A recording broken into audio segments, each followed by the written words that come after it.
So here's another detective search from Nero and Matt.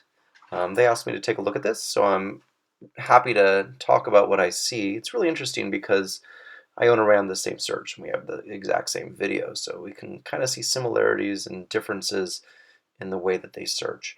So, same hides. I think they ran this earlier in the day when it was quite a bit more rainy.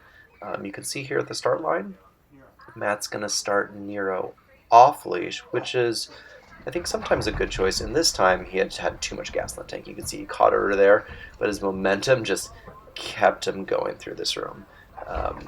Part of the reason I think is because these hides are more tricky than the ones outside. You can see he runs straight outside, and Matt calls him back in.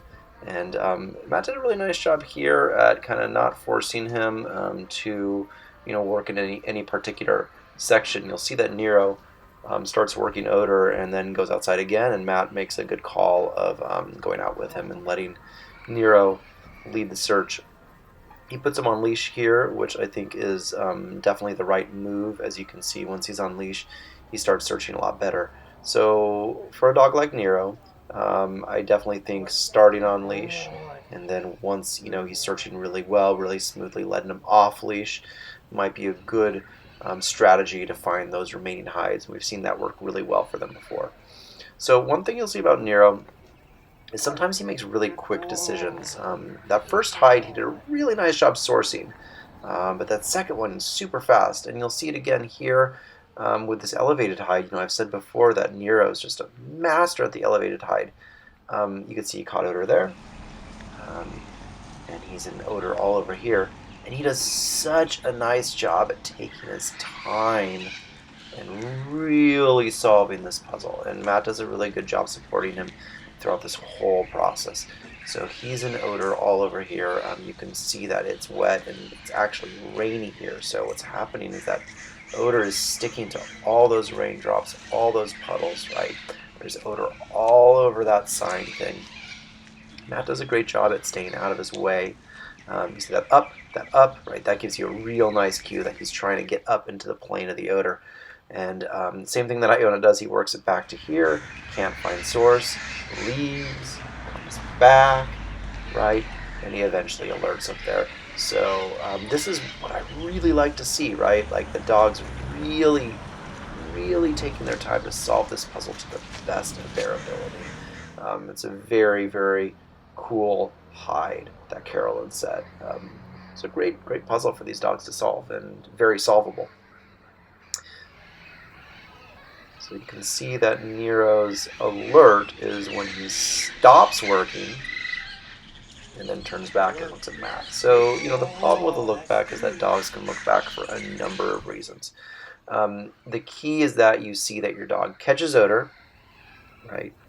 Gets directional on the odor, sources, and then does the look back. So if they just give you a look back for any old reason, you should hopefully know not to call that.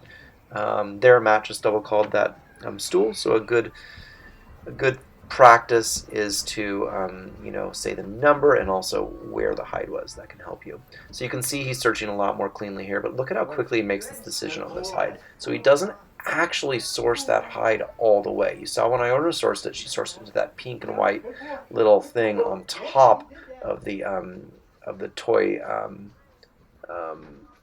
area. So Nero's making some quick decisions here, not pushing all the way to source with that one. And I think that's what kind of bites him in the butt here, is that he makes these kind of quick decisions with not getting his nose all the way to source. Now, what can we do to work on that? Like a lot of sourcing drills, right? You can work on just taking it all the way back, working on nose to target drills. Again, here he does a great job working this. He's phenomenal at elevated, so it's interesting that it's when it's lower. And Matt does a good job reading him. He kind of barks, and Matt knows he's frustrated and supports him here. And look at how good he is at just really trying to figure out where it is, and he ends up alerting right where Iona did.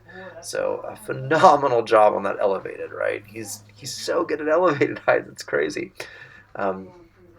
But you'll see what ends up happening here is I think odor from this chair hide. There's a bag on top of a chair, ends up pooling over here, and he alerts on it. So that was the threshold. He finally got that one.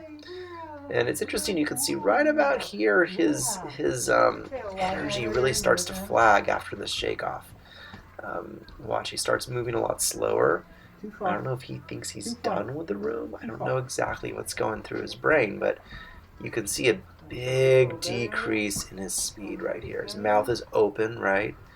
So catches odor right there, right? Gets directional on it, right? He goes to here and then alerts, right? Matt calls it, right? I think calling it is the right move in that situation. But obviously he wasn't right. Obviously Nero was calling it on odor that was pooling in there instead of the actual hide. Now if you look back at Iona's run, she showed interest in there, right? So there's definitely something in there. So it would be great for Nero to try to set up some pooling odor searches where you try to recreate that. You could put some baskets full of junk underneath the hide and then have him work through those baskets of junk to the hide that's above it or next to it. It's an important skill. It's a hard skill. I worked on this a lot. So hopefully this is helpful.